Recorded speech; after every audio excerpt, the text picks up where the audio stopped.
Il est l'heure. C'est le Lunch by Noé. Une émission sur la jeunesse engagée, proposée par l'Action Jeunesse du Fonds social juif unifié. Retrouvez Julien Cohen-Solal et ses chroniqueurs pour une émission dédiée à l'engagement.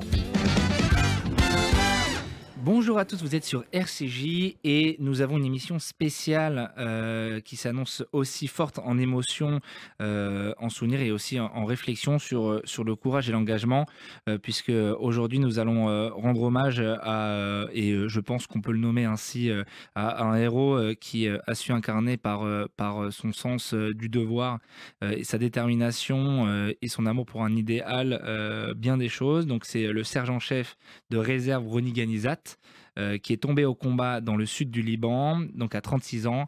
Roni, qui est père de 3 enfants et marié, a laissé derrière lui une famille, mais aussi des frères et des sœurs. Et on est avec Jérémy Ganizat. Bonjour Jérémy, merci d'être avec nous aujourd'hui. Merci à toi Julien, bonjour. Pour nous rappeler sa mémoire avec plaisir.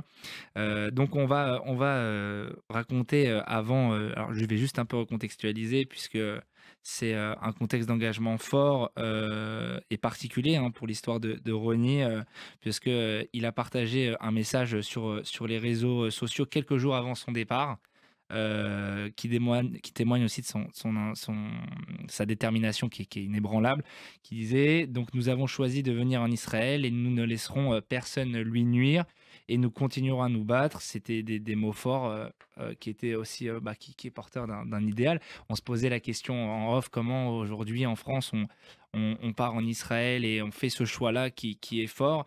On y reviendra aussi et j'ai l'honneur de vous accueillir, Jérémy. Vous êtes le frère de Roni. Vous allez nous livrer un témoignage. Vous êtes exceptionnellement en France pour une petite semaine et vous avez déjà rencontré des mouvements de jeunesse comme les EI, le Bnei Akiva et quelques écoles. Vous êtes d'ailleurs un enfant du Bnei Akiva, vous me le disiez. Et vous allez donc au fil de cette émission essayer de répondre à différentes questions, notamment sur le fait de concilier notre attachement à la France et à l'engagement du conflit en Israël. Mais avant tout, on va revenir sur l'histoire de Roni, l'histoire personnelle de Roni. Est-ce que vous pouvez un peu nous raconter, alors avant de nous raconter les détails de sa mort et de ce tragique événement, de nous parler un petit peu de Roni. Qui était Roni? C'était votre petit frère. Alors, merci beaucoup. Oui, c'était mon petit frère. Alors, c'est toujours compliqué d'abord de résumer Roni en quelques phrases, en quelques mots, mais je vais essayer de faire ça de manière concise et qui le représente le mieux possible. D'abord, Roni, il est né à Marseille en 1988. On est 5 enfants, pardon. On est 4 garçons et une fille. Et Roni, c'était le plus jeune des 4 garçons. Et la vérité, depuis qu'il est petit, c'est un enfant qui aimait vivre, qui aimait sourire, qui aimait s'amuser, qui était tout le temps prêt à faire la fête, mais en même temps qu'il était prêt à faire la fête, il était tout le temps prêt à être là pour les autres, vraiment depuis qu'il est petit. Et c'est quelque chose qu'il a poursuivi toute sa vie. De manière naturelle, comme vous avez dit, on était engagé au Bnei Akiva. Et Roni aussi, il a fait partie du Bnei Akiva. Il a été madrich au Bnei Akiva toute sa jeunesse. Et de manière naturelle, quand est arrivé le moment de partir en Israël, il a décidé à 18 ans de venir nous rejoindre. Nous, on était déjà partis. Et il était le premier à partir. Moi, j'étais le premier à partir, effectivement. Et d'ailleurs, ça a été dur de laisser. Roni, c'était mon complice de chambre. Ça veut dire qu'il est né quand moi j'avais déjà 9 ans et j'avais ma chambre pour moi tout seul parce que j'étais l'aîné. Et ça a été l'intrus qui est rentré dans ma chambre. Et en même temps qu'il est rentré dans ma chambre, la vérité, c'est que ce jour-là, il est rentré dans mon cœur. Et on est devenu inséparables. Quand il est mort, j'ai dit que c'était mon frère jumeau, sauf qu'il était né 9 ans après. D'abord parce qu'on se ressemblait beaucoup, on a la même voix, on se ressemble énormément, et aussi parce qu'on a eu exactement le même parcours. Alors lui, avec de l'héroïsme et du dévouement en plus que moi, beaucoup plus. Et Et ces dernières années, on vivait quasiment ensemble parce qu'on habitait dans la même ville. Il y a 5 ans, 6 ans, il avait déménagé de Jérusalem à Givat Shmuel, en Israël, où on vit. Et il travaillait avec moi dans mon bureau. Donc, c'est lui qui dirigeait mon bureau. Moi, je suis expert comptable et lui, il dirigeait tout le bureau. Il était comptable. Et voilà. Et donc, en fait, on se voyait tous les jours au travail. Et on se voyait ensuite à la synagogue. On priait dans la même synagogue. On s'invitait les Shabbatot. Donc, en fait, ces 5 dernières années, pour moi, c'était tout le temps vivre avec lui. Et donc là, depuis qu'il est parti, je vous laisse imaginer le vide que ça crée. Quoi qu'il en soit, pour revenir, donc à 18 ans, il a décidé de nous rejoindre en Israël. Et Ronnie, c'était quelqu'un qui faisait pas les choses à moitié, qui était entier. Donc, au moment où il est arrivé en Israël, pour lui, c'était un mérite de vivre en Israël. Et comme chaque mérite vient avec ses obligations, il s'est engagé à l'armée, donc dans l'unité de Nahal. Pour ceux qui connaissent, c'est une unité combattante, c'est les bérets verts pommes. Quand vous allez en Israël et que vous voyez tout le monde avec leurs bérets, c'est les bérets verts pommes. Et ensuite, bien qu'il ait eu le choix, il a décidé aussi de s'engager et de devenir soldat de réserve. Et il s'est engagé toute sa vie pour faire des milouim. Ensuite, pour résumer sa vie, il s'est marié, il a eu 3 enfants, il s'est marié avec Shoshana, qui est, quand on parle de Ronnie aujourd'hui, c'est un héros d'Israël. Elle n'est pas moins héros que lui parce qu'elle a une force extraordinaire. Et il a laissé effectivement 3 enfants. Yoav de 9 ans, Inon de 6 ans et Taël de 4 ans. Il avait 2 garçons et une fille. Et auquel la vérité, c'est qu'il était dévoué. Et en même temps qu'il était dévoué à sa famille, il était dévoué à son pays.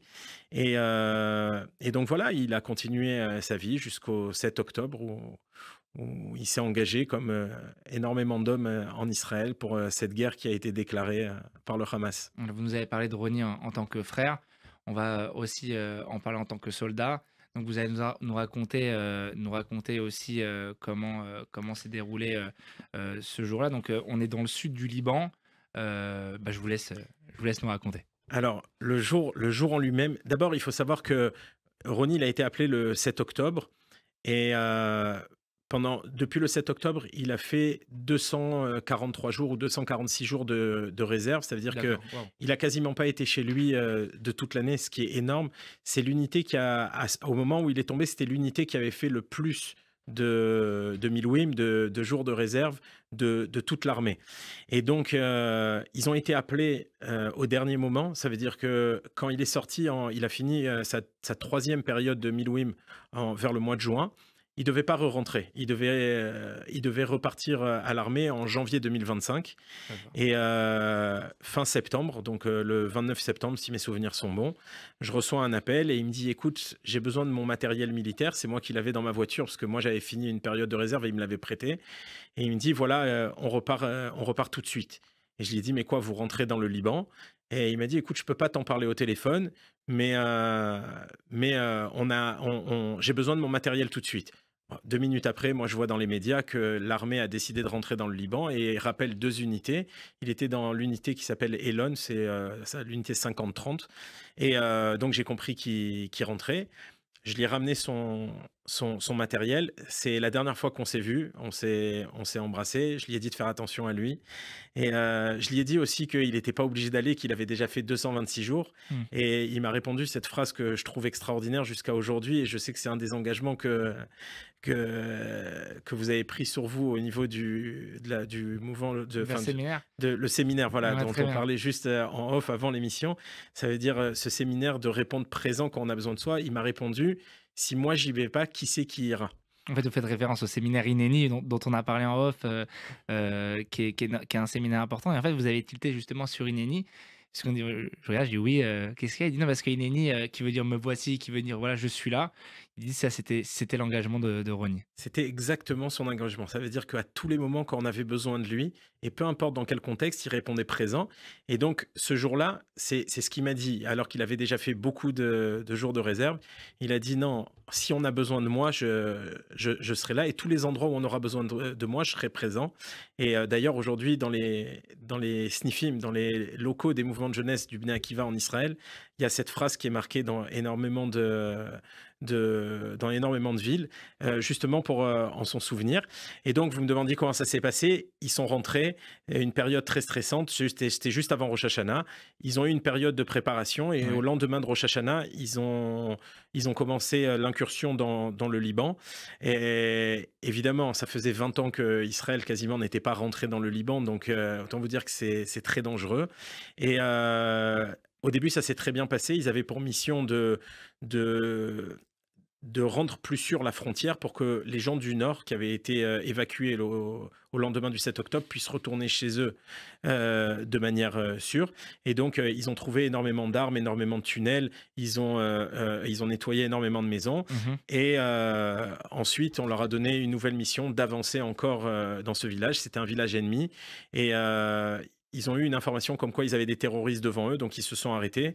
Et Roni, avec 3 autres soldats, Chaim, Ishaï, Zichrono Livracha, qui est tombé au même moment, sauf qu'il est mort de ses blessures 9 jours après, et Amit se sont arrêtés donc dans un champ en face d'une école. Alors, je sais que je rentre dans les détails, mais c'est important de comprendre. Ouais, comme ça, on se visualise. Moi, je suis avec vous, on arrive à visualiser un peu. Et surtout, c'est important de comprendre qu'ils ont été attaqués à partir d'une école. Et donc, c'est l'école du village, c'est un bâtiment énorme. Et tout de suite, quand ils se sont arrêtés dans ce champ, ils ne se sont pas sentis en sécurité. Ils étaient en train de se lever pour se replier, pour se mettre à couvert. Et à ce moment-là, ils ont essuyé un tir de roquette qui a tiré sur l'arrière troupe. Et donc, ils ont été pris entre deux feux. Et ils pouvaient plus partir. Et à ce moment-là, il y a eu un nouveau tir de roquette qui a touché Roni. Et d'ailleurs, ses copains qui étaient à côté de lui, ils diront que son dernier acte d'héroïsme, parce que tout ce qu'il a fait, tout son choix d'aller au combat, c'était un acte héroïque, mais son dernier acte d'héroïsme, c'était de les protéger de son corps pour qu'eux, ils ne soient pas touchés. Et donc, c'est lui qui a subi la plus grosse charge du tir. Et donc, dans ce champ au Liban, il est mort sur le coup, il a été évacué. Et c'était la veille de Kippour. Et donc, c'est comme ça qu'il est tombé au Liban. Et il y a eu 2 blessés. Et comme je vous ai dit, un autre soldat qui est mort ce jour-là, mais il est mort 9 jours plus tard. Il a succombé à ses blessures. Il a succombé à ses blessures. Très bien. Et vous, sans rentrer non plus trop dans les détails, mais vous apprenez donc cette nouvelle veille de Kippour un jour avant Kippour. Un jour avant Kippour. Un jour avant Kippour. Kippour, cette année, c'était vendredi soir. Et on l'a appris mercredi soir. Ok. Et donc, c'est l'armée qui vient à votre porte? Oui. Je pense que c'est un des moments, c'est le moment le plus difficile de toute ma vie. C'est que, en fait, moi, ma fille est soldat, donc en règle générale, quand à la maison vous avez un soldat et que c'est pas pour lui que l'armée vient, il vous téléphone avant, il demande de téléphoner avant. Donc, Roni, il est mort le mercredi 9 octobre, apparemment entre 2h et 3h de l'après-midi. Et donc, l'armée est venue l'annoncer à sa femme en fin d'après-midi, vers 5h, 6h. Et il y a une course pour annoncer, pour pas que la famille apprenne par les médias. Parce que dès qu'il y a un soldat qui tombe, il y a vraiment une course à l'information. Et donc, l'armée est allée chez ma belle-sœur, la femme de Roni, Shoshana. Et au moment où moi, je rentre chez moi du travail, alors, je suis obligé de dire que j'avais une mauvaise appréhension ce jour-là. Ah ouais? Oui. Okay. Oui, vraiment. Et je ne vais pas rentrer dans les détails parce que ce serait trop long, mais j'avais vraiment une mauvaise appréhension. Je reçois un coup de téléphone de mon frère qui était, lui, à Gaza, qui avait été rappelé et qui était à Gaza. Et il a juste le temps de me dire, écoute, il s'est passé une catastrophe, que ma belle-sœur m'appelle. Et elle me dit, écoute, ouvre ta porte, il y a l'armée devant ta porte. Et tout de suite, j'ai compris. J'ai compris qu'il était arrivé quelque chose à mon frère. Et donc, j'ai ouvert la porte et je vois 3 soldats devant moi. Et c'est ce que redoutent tous les Israéliens qui ont des proches à l'armée, c'est de voir ces 3 soldats qui vont venir vous annoncer le pire. Et donc, ils m'ont annoncé que mon frère était tombé au combat. Et voilà, moi, j'ai dû l'annoncer chez moi à la maison. Et ensuite... Ça aussi, ça a dû être une épreuve... Ça a été très dur parce que mes enfants et ma femme étaient très, très proches de Roni, vu qu'on vivait vraiment en promiscuité. Et c'était quelqu'un qui était important pour toute la famille. Et donc oui, ça a été tout de suite un drame à la maison. Et moi, ça a été encore plus dur parce que c'est moi qui ai été chargé de l'annoncer à ma sœur qui était à ce moment-là en France, à Strasbourg, dans la famille de son mari. Et c'est ma petite sœur, c'est la dernière. Ça a été vraiment pour moi quelque chose de très dur et encore plus dur que ça. J'ai été obligé d'aller l'annoncer à mes parents. Et je pense que jusqu'à aujourd'hui, c'est quelque chose qui me poursuivra et qui va me hanter toute ma vie. C'est d'aller annoncer à une mère que son fils ne reviendra pas. C'était quelque chose de... C'est jusqu'à aujourd'hui, j'arrive pas à en parler parce que ma voix, elle se noue et j'ai la boule au ventre, mais c'est ce que j'ai fait de plus difficile dans ma vie, Ouais, c'est de devoir attraper la poignée de la porte de mes parents et leur annoncer que leur fils, il reviendrait pas.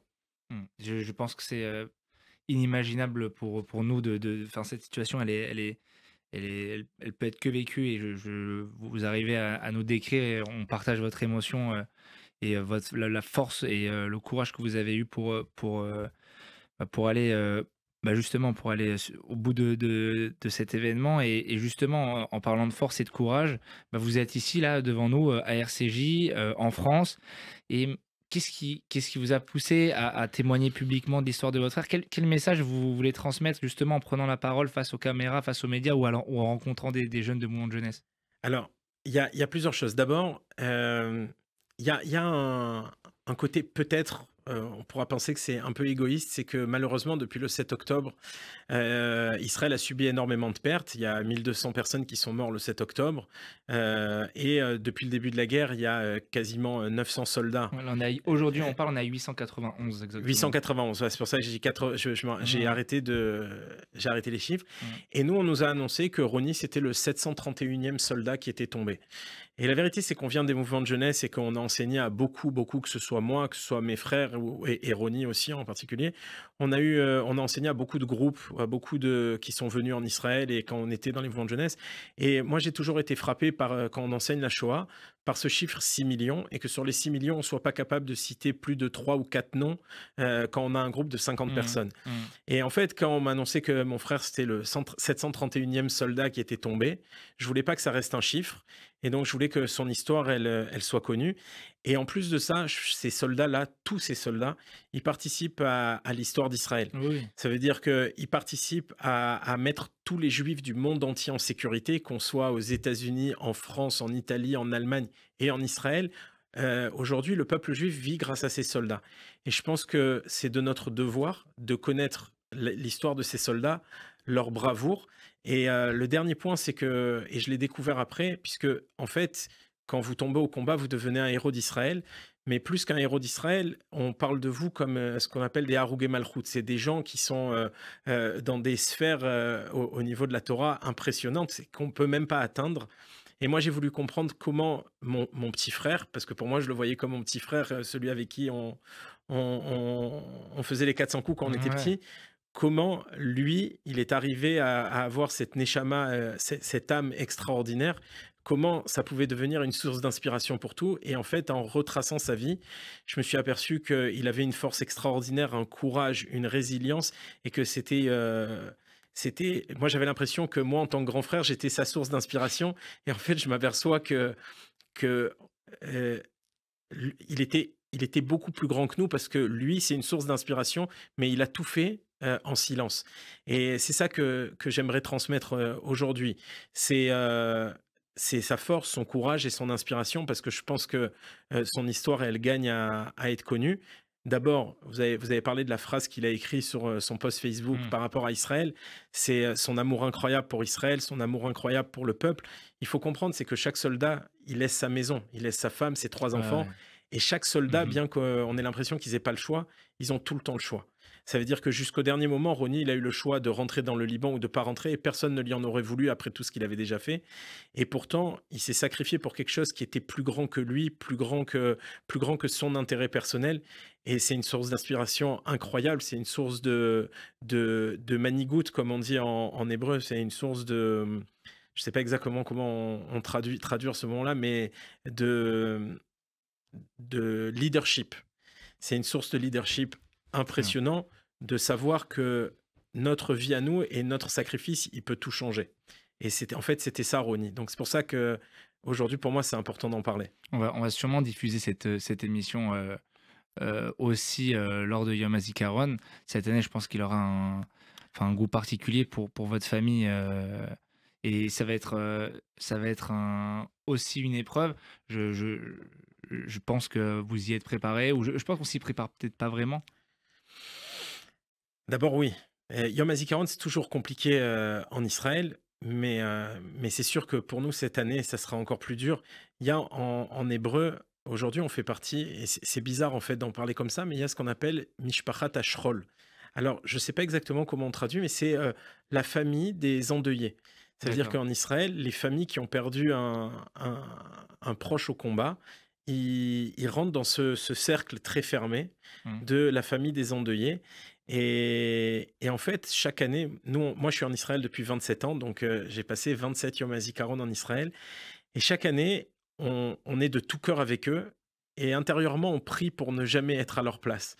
Et c'est vrai que cette année, ça va être compliqué parce qu'on va devoir surmonter le Yom HaZikaron en étant dans ce cercle restreint de la famille des endeuillés. Alors, au niveau intellectuel, on essaye de se préparer, de savoir dans quelle cérémonie on va assister, parce qu'il y aura beaucoup de cérémonies qui vont rendre hommage aux soldats qui sont tombés cette année, et donc il y a plusieurs cérémonies qui nous ont contactés pour rendre hommage aussi à Roni. Il y a dans la ville où on habite, il y a la cérémonie des soldats qui ont fait leur aliyah seuls, etc. Donc, on va se partager. Donc, au niveau technique, on y pense. Je pense que tant qu'on n'aura pas passé Yom HaZikaron au niveau émotionnel, on peut pas percevoir ce qu'on ressentira. Bien sûr. Je pense que Mm. ce sera encore une fois un des jours les plus difficiles de notre vie, mais c'est ce que j'ai dit. Ça veut dire que nous, comme la famille, à l'intérieur, on garde ce vide énorme et ce trou béant à l'intérieur du ventre et cette peine immense. Mais d'un autre côté, on ressent à tous les moments qu'il est présent à nos côtés et qu'il diffuse une lumière extraordinaire.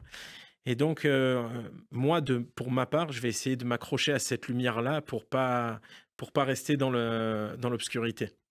Quand on fait pas partie justement de cette famille, en fait, on a une vision un peu globale de ce que c'est que le soldat. Et je suis sûr, en tout cas, moi, je parle personnellement, mais que en cette année, j'aurai, et ceux qui nous écoutent auront sûrement une pensée pour Ronnie lors de cette commémoration. Euh, pour un peu finir cet échange et cette émission, il y avait une question qui me taraudait, et on en parlait aussi juste avant, sur le fait de comment on part d'un pays qu'on aime, qu'on apprécie, qui est la France, et qu'on ne dénigre pas, pour aller en Israël. Je vous donnais l'anecdote justement d'amis qui sont partis aujourd'hui et qui me disaient qu'ils adoraient la France et qu'ils ne renieraient jamais leur France, et vous avez vous-même dit on ne crache pas dans la soupe, je sais ce que m'a donné la France, mais ce qu'il disait, c'est que j'adore la France, mais j'aime aussi Israël, et je ne peux pas ne pas aimer Israël aujourd'hui. Et d'ailleurs, on reviendra un peu sur ce que vous aviez dit sur le fait qu'aujourd'hui, qu'on le veuille ou non, être juif en France, c'est avoir un lien avec Israël, même si on le veut pas, on n'a plus le choix aujourd'hui. C'est d'ailleurs une question. Pour revenir à ce que je disais, le fait de prendre la décision de partir en Israël, moi, la réponse, c'était je dois y aller parce que j'aime ce pays tout autant que la France, et ce pays a besoin de moi, et c'est sur ce devoir que vous êtes aussi, vous, partis d'ailleurs en Israël. Alors, c'est exactement ça. D'abord, on pense souvent qu'on part parce Mm. qu'on cherche quelque chose de mieux. Euh, alors, moi ou Ronnie ou mes autres frères, on n'est pas partis parce qu'on cherchait quelque chose de mieux. On était très bien en France, on avait une très belle vie, on habitait à Marseille, au soleil. Et, et pour la peine, notre vie, elle était très sympa. On est parti parce qu'on a senti qu'on était appelé par Israël, parce qu'on a senti que c'était notre devoir et qu'en fait, notre place, elle était là-bas.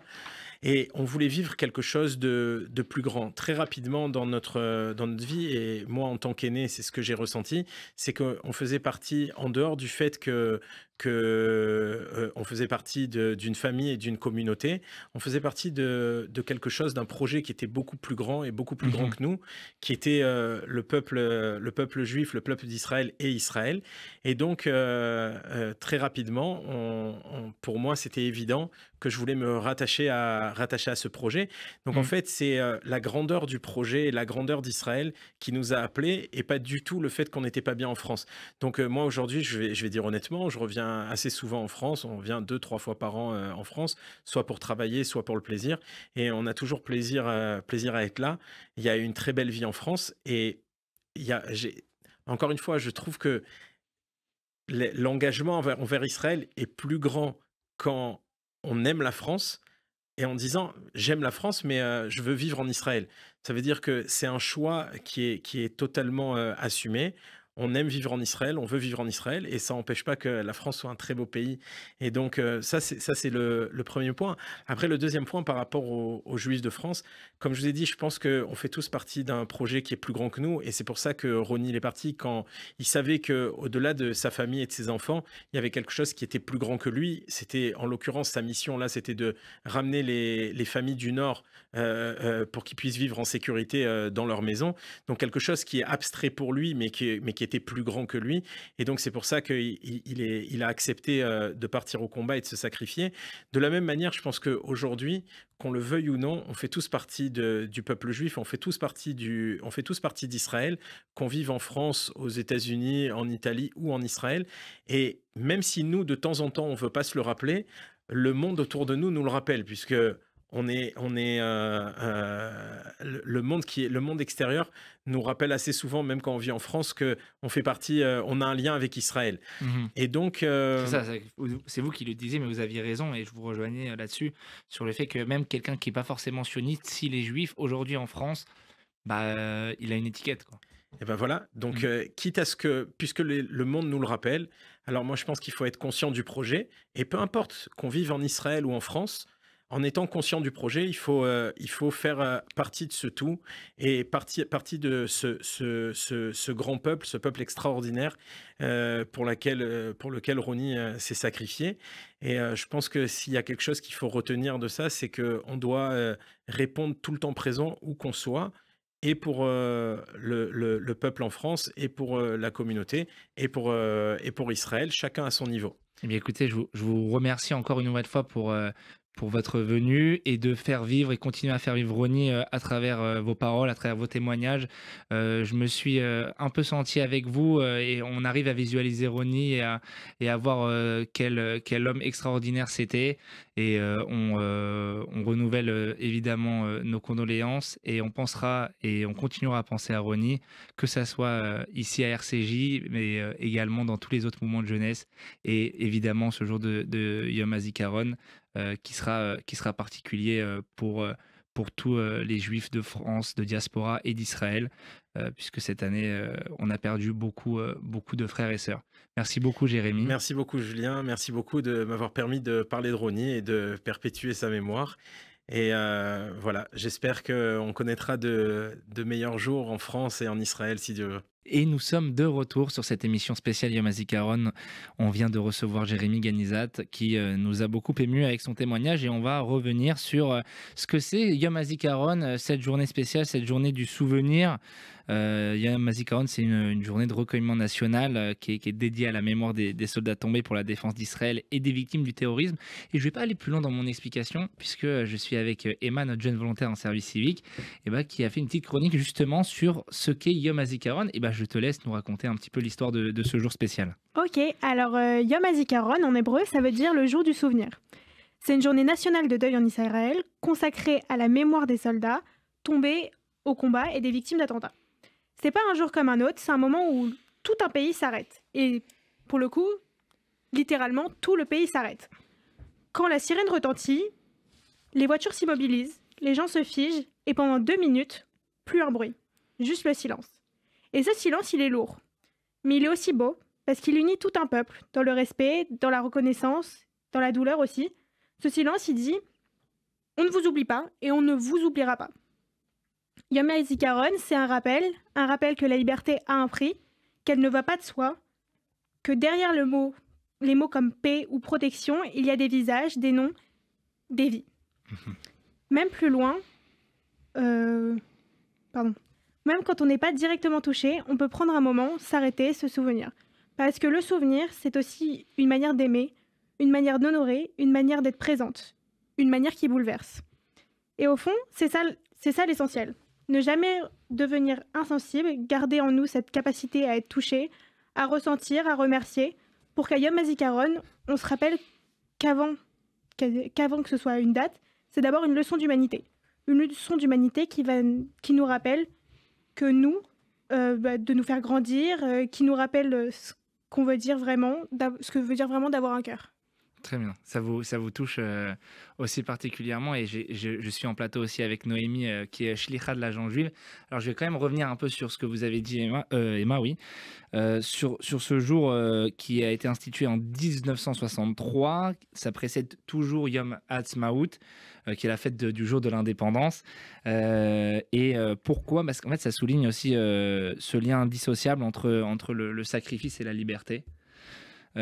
Cette année, la commémoration, elle est marquée aussi d'une douleur particulière. On va y revenir avec vous, Noémie et Emma, puisqu'on est 2 ans après les attentats du 7 octobre et 766 soldats et 834 civils ont perdu la vie.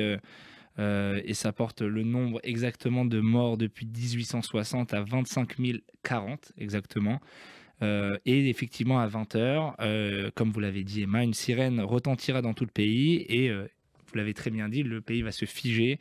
Ça va marquer le début de la cérémonie. Il y aura une deuxième qui sera retentie le lendemain matin à 11h, avec la fameuse cérémonie dans les cimetières militaires, notamment au Mont Herzl à Jérusalem, qui est d'ailleurs reprise en général, où on peut la suivre sur I24 ou à la télé. Donc voilà, c'est pour recontextualiser depuis sa création. Donc il y a à peu près 24 213 soldats. Aujourd'hui, on est à 25 000 soldats qui sont tombés au combat. Presque 5 4 255 civils qui ont été tués dans des attentats terroristes. Et on va revenir avec vous, Noémie, puisque c'est une année spéciale, puisqu'elle a été exacerbée par le 7 octobre. Et forcément, on va dire que Yom HaZikaron a une autre couleur ces 2 dernières années. Ouais, c'est un peu étrange.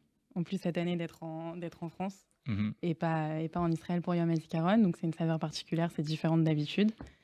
Mais voilà, c'est à nous de faire de ce jour, même en diaspora, de faire de ce jour, d'accorder l'importance à ce jour qui mérite. Exactement, c'est votre rôle aussi en tant que shlicha de l'Agence juive. Là, on va revenir un peu sur ce que c'est avant tout, puisque on parle de diaspora. Donc diaspora, pour rappeler, c'est le fait de vivre en dehors de la terre d'Israël. Vous avez choisi justement de quitter votre pays, puisque vous êtes israélienne, et de venir en tant qu'envoyée de l'Agence juive, en France notamment. On va essayer un peu de comprendre ce que c'est que l'Agence juive. Est-ce que vous pouvez un petit peu nous donner une définition de ce que fait l'Agence juive et de votre rôle de shlicha ? Alors, à l'Agence juive, il y a 2 pôles. Le premier pôle qu'on connaît tous et qu'on adore appeler la propagande de l'Alia. C'est le rôle principal de l'Agence juive quand même. C'est du coup le pôle qui va aider à faire l'Alia, donc à vous accompagner tous les gens qui veulent partir en Israël. Et le deuxième pôle, c'est un pôle éducatif. C'est le pôle dans lequel je fais partie. Et nous, notre taf, en gros, c'est d'être aux côtés des jeunes, des étudiants et des jeunes, des jeunes travailleurs, et de sensibiliser à ce que c'est Israël, à ce que c'est l'identité juive, à qu'est-ce que ça veut dire d'être juif en dehors d'Israël, et à quel point moi, en tant que juif en dehors d'Israël, je peux influencer ce pays, et à quel point j'ai ma place dans ce pays. Donc l'idée, ça va être d'être constamment en contact avec tous ces jeunes, de faire des shabbats, de faire des événements, des soirées, des trucs. Donc au final, c'est hyper cool parce que je suis payée à boire des verres avec des jeunes, donc franchement, c'est difficile de se plaindre. Mais voilà, c'est beaucoup de sensibilisation. Ouais, c'est pas que boire des verres avec des jeunes. C'est vrai que puisqu'on a la chance de travailler, de se voir, puisqu'effectivement on est aussi sur le terrain avec l'action jeunesse du Fonds social, et on voit tout le travail que font l'Agence juive à travers des formations, des réflexions, temps de réflexion dans ces séminaires, et ça parle pas forcément que d'Alia, ça parle aussi du fait d'être juif en diaspora justement et de sa place. Nous, on parle très rarement pardon, je vous coupe, mais on parle très rarement d'Alia au final. C'est pas, enfin au final, si vous restez l'Agence juive. Oui, évidemment que si demain tu me dis que tu veux faire ton Alia, ok, genre tant mieux. Mais c'est pas notre rôle principal. Exactement. Nous en tant que shlichim. Et qu'est-ce qui vous a poussé à devenir shlicha ? Je pense que j'ai fait mon Alia il y a 9 ans, en 2016. Pas forcément par idéologie sioniste, juste parce que j'étais bien là-bas, j'avais fait un stage là-bas avec Massa et que j'étais super bien en Israël, donc j'ai décidé de rester. Je suis rentrée à l'armée, machin, tout le parcours un peu traditionnel. Et le 7 octobre, j'étais pas en Israël. Le 7 octobre, j'étais en Afrique. Je travaillais aussi pour l'agence juive, mais en Afrique. D'accord. Et en fait, j'ai un peu pris une claque quand j'ai commencé à voir tout ce qui se passait sur les réseaux sociaux, que j'ai commencé à parler avec plein de jeunes, avec plein de gens, tous mes copains qui sont pas forcément juifs et tout ça, et de voir tout ce qui se disait et toutes les erreurs qu'on faisait et tous les amalgames qu'il y avait. Et quand je suis rentrée en France et que j'ai commencé aussi à parler un peu plus avec mes amis qui sont juifs et que je me suis rendu compte qu'en fait, il y avait une dissonance complète entre ce que moi, je vivais, moi en tant qu'Israélienne qui a fait l'armée, qui a été rappelée en Milouïm et tout ça, et eux qui sont en France, et ce fossé qu'il y a entre nos deux pensées, alors qu'au final, on fait partie du même peuple et qu'on vit la même chose, donc on ressent les mêmes sentiments, de me dire, OK, il y a vachement de trucs sur lesquels vous n'êtes pas sensibilisés, il y a vachement de trucs que vous ne savez pas, et c'est OK. Mais du coup, qu'est-ce que je peux faire? Et au même moment, on m'a proposé ce travail de Shlichim, donc je me suis dit, il y a des moments où il y a des signes de Dieu qu'il faut prendre, et go. Merci beaucoup. On va revenir sur Yom HaZikaron en lui-même. Comment on vit Yom HaZikaron en France? Alors vous c'est spécial parce que vous êtes aussi israélienne, donc vous allez là. Je vous posais d'ailleurs la question à toutes les deux, puisque Emma, vous êtes née en France et vous avez toujours vécu en France, ce qui n'est pas votre cas. Mais Noémie, vous qui n'êtes justement pas en Israël à ce moment-là, vous avez votre travail de shlicha que vous avez expliqué, donc il faut faire vivre un petit peu cette mémoire de Yom HaZikaron, l'expliquer, qu'est-ce que c'est que ce jour-là, et donc comment on vit aujourd'hui Yom HaZikaron en France quand on est shlicha de l'agence juive. C'est un peu bizarre parce que dans mes souvenirs avant que je fasse mon alia et de ce que je vois aujourd'hui, c'est un peu un jour lambda. Ah oui. C'est un peu, c'est OK, il y a Yom HaZikaron, on sait qu'il faut se rappeler des soldats qui sont tombés, on sait qu'il faut se rappeler des victimes des attentats, mais c'est l'opposé de ce qui se passe en Israël. Ici, tout continue et les gens vont travailler et tout ça, et en Israël, t'as un jour où il n'y a rien. C'est férié, les bus, ils s'arrêtent là tout à l'heure à 18h, il me semble. Enfin, il n'y a plus rien. Il n'y a plus rien qui se passe. Et donc, d'être ici, de revenir ici, c'est un peu étrange parce que du coup, tu dis comment moi, je peux sensibiliser tous ces jeunes et leur expliquer à quel point c'est important. Et aussi leur expliquer le lien que vous disiez tout à l'heure entre Yom HaZikaron et Yom Ha'atzmaut, que c'est impossible de célébrer Yom Ha'atzmaut si juste avant on n'a pas fait Yom HaZikaron. Et il y a une raison pour laquelle ça s'enchaîne. Il y a une raison pour laquelle tu passes des larmes au rire et tout, et que le pays reprend comme ça d'un coup.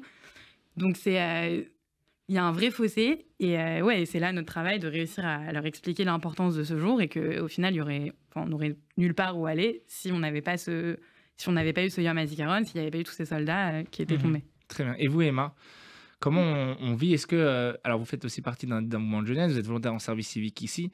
Vous avez plein de manières de voir justement ces jours-là et de participer à des ateliers de commémoration. Comment on le vit aujourd'hui en tant que jeune juif de France, un jour qui commémore les soldats qui sont tombés pour le pays d'Israël? Pour être honnête, moi, je vis en France, j'ai toujours vécu en France, j'ai toujours fait Yom HaZikaron en France. Et du coup, j'ai jamais eu vraiment l'occasion pas de le fêter, mais plutôt un peu célébrer, pas du tout le célébrer, pardon. Non, mais j'entends ce que tu veux dire. Ouais, dans le sens où j'ai pas... Surtout qu'il est souvent fait, d'ailleurs, le jour de Yom Ha'atzmaut et juste avant, on fait une petite cérémonie de Yom HaZikaron. Donc, je comprends ce que vous voulez dire. Ouais, en fait, c'est que j'ai jamais eu l'occasion vraiment de le vivre, comme en Israël, ils le vivent. Et c'est surtout que on m'a toujours dit que c'était un jour où c'était un deuil. Donc, forcément, il fallait qu'on soit triste. Mais on m'a jamais... fait 2 minutes de silence. Je l'ai vécu très différemment. Très bien. C'est pour ça que nous avons Noémie et les Shlichim de l'agence juive. Mais c'est vrai que vous relevez un point important, Emma, c'est que on minimise parfois Yom HaZikaron en France, justement parce qu'on essaye d'avoir des jeunes, donc on dit on fait Yom Ha'atzmaut, mais juste avant on fait une petite cérémonie d'1 heure pour faire Yom HaZikaron, qui sont des très belles cérémonies, mais parce que c'est compliqué aujourd'hui en France de sensibiliser des jeunes aussi à ces questions-là, et peut-être que des jeunes se sentent moins, je sais pas, ont peut-être moins envie d'être là pour Yom HaZikaron, je sais pas, peut-être que c'est un ressenti. Après, il y a sûrement le 7 octobre qui joue et qui fait changer les mœurs. Je pense que c'est aussi très compliqué d'être autant sensibilisé à quelque chose dont on est loin. Au final, même si on y va tous les étés, même si on a plus ou moins tous de la famille en Israël ou quoi que ce soit, au final, on n'est pas sur place. Donc, c'est compliqué de ressentir l'ampleur et de comprendre l'importance et la signification de ce jour quand on est en France et qu'en France, tout se passe normalement. Enfin, c'est aussi logique, parce qu'au final, c'est la France et c'est pas Israël, donc c'est logique que la journée, elle continue. C'est perturbant. Mais ouais, donc du coup, comment toi, en tant que juif en France, t'arrives à comprendre l'ampleur de la chose quand t'es pas en Israël, où en Israël, tout s'arrête et tout est figé, et en France, tout continue, et t'es à l'école normalement, et tu vas et tu fais ta journée normale. Alors justement, quelles initiatives vous avez pu mettre en place, notamment avec l'agent juif, pour sensibiliser les jeunes à cette journée de commémoration? Le soir de Yom HaZikaron, le 29 avril, on organise un événement. Ça va se passer dans le 17e. Et en fait, on fait ça avec tous les mouvements de jeunesse, avec une partie, tous ceux qui ont accepté de participer.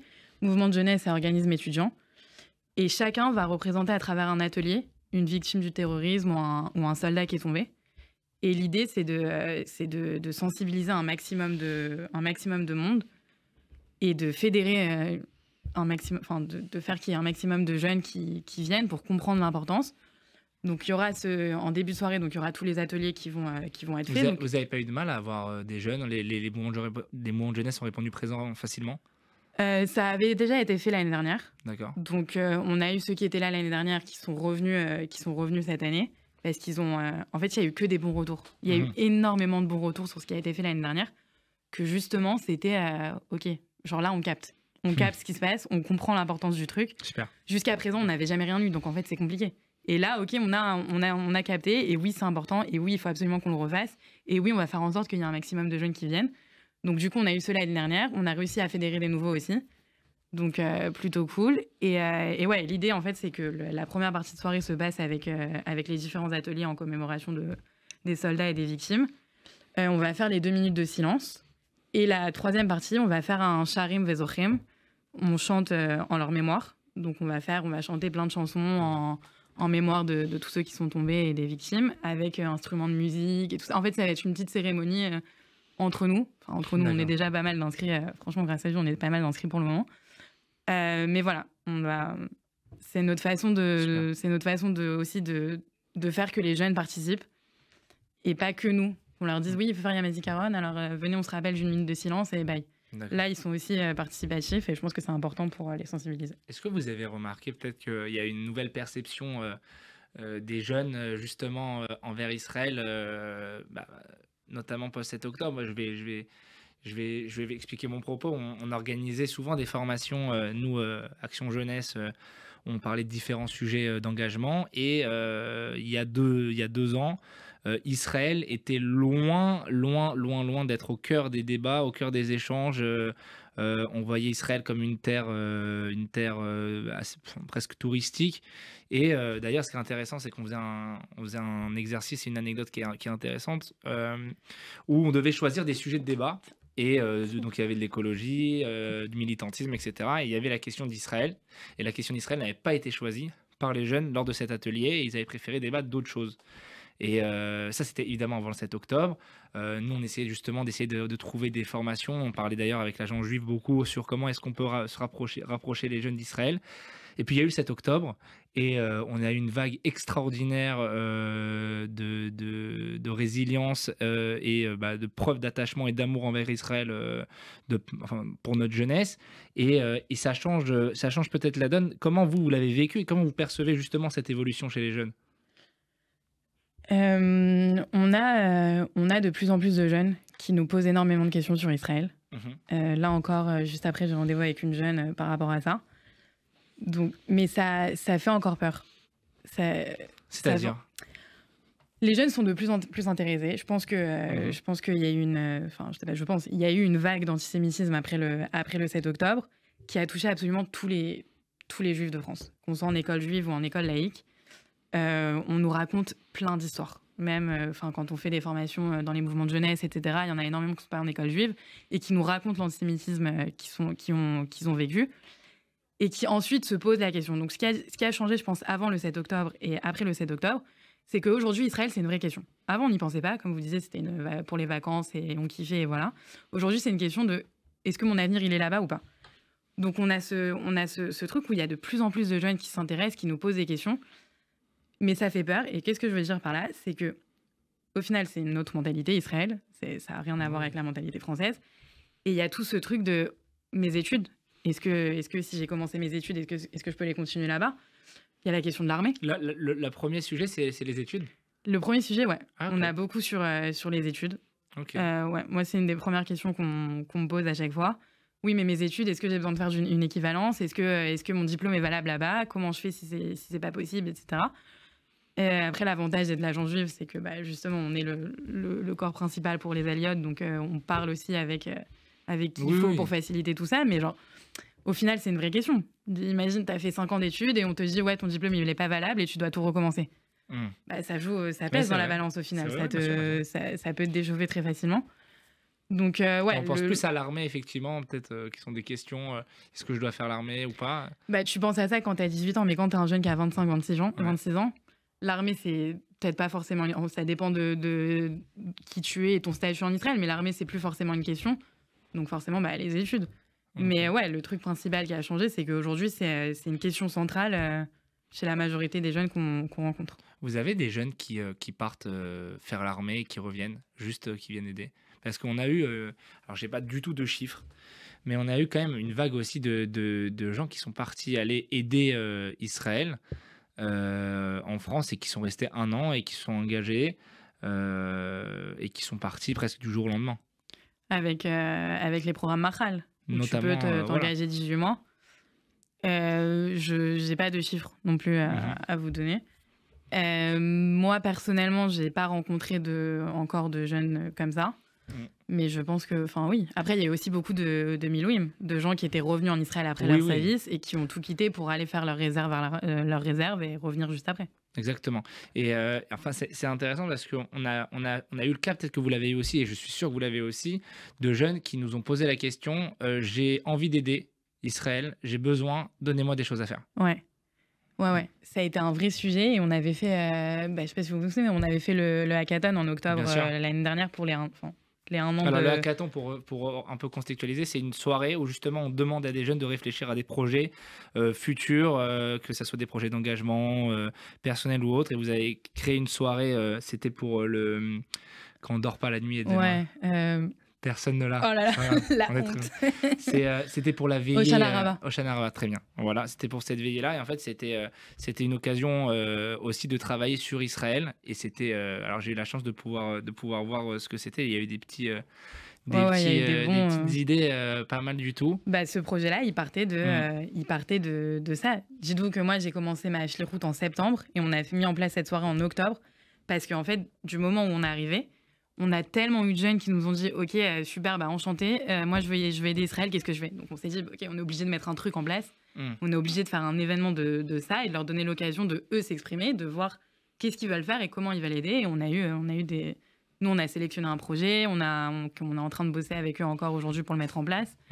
Donc il y a une tonne. Il y a une tonne de jeunes qui nous disent à chaque fois, encore aujourd'hui, presque 2 ans après, comment je peux aider? J'ai pas envie de faire mon alliage, j'ai pas envie d'aller vivre en Israël parce que je me sens bien en France, mais je suis attachée à ce pays. Alors qu'est-ce que moi je peux faire à distance pour c'est ces les jeunes-là aussi qu'on retrouve justement sur des événements qui célèbrent Yom HaZikaron, qui commémorent ce jour-là. En fait, c'est de faire... Est-ce que vous pensez que faire une soirée comme ça, comme vous le faites, qui est uniquement dédiée à Yom HaZikaron, c'est quelque chose qu'on aurait pu faire il y a 2 ans? C'est dur comme question. Hein.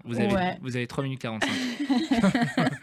Je pense qu'on aurait pu le faire. Ok.